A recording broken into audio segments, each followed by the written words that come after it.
Ya Kamal Kanal Vision TV goro be information ma goro be link ke go information be link Kanal Vision TV ku subscribe ke la ku je share wana rai la ko ati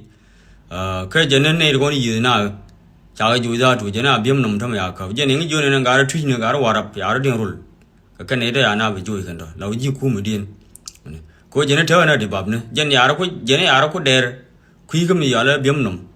jen te gwam te zin jen ya la bim num ke jol di e ju ra paru e ki ma jen no ka la ngai che wo ya ra der sin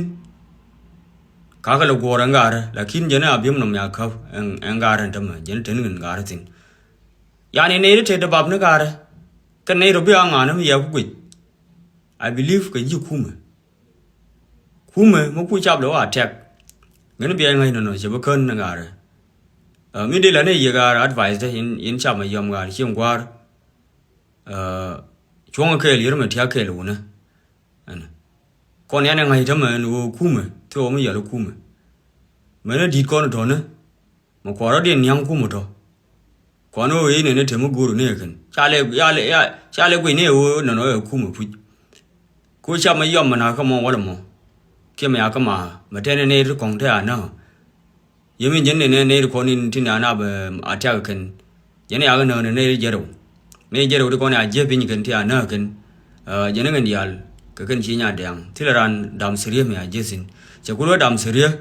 ele bi kul te jel don kan bi ne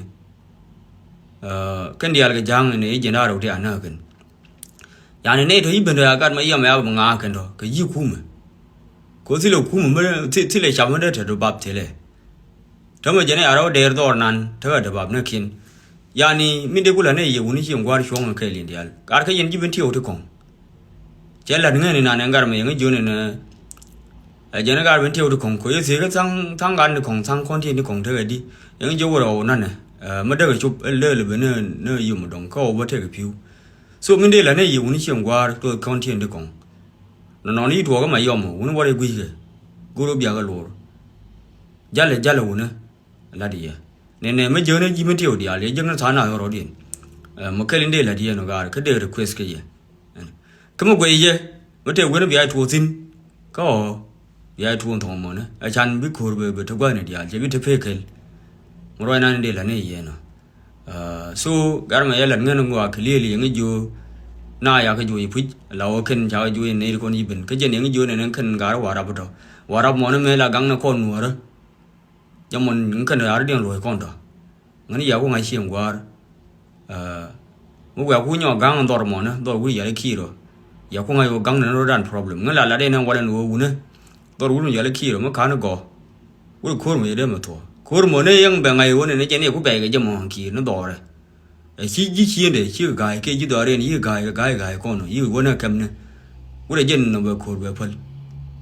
ko de me ngai go ga ni no ran da me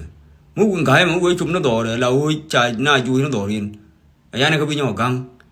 a je na ba ngai wo ko je ko mo we don't you ko be just subscribe goro be just subscribe YouTube me ka bi ja ka share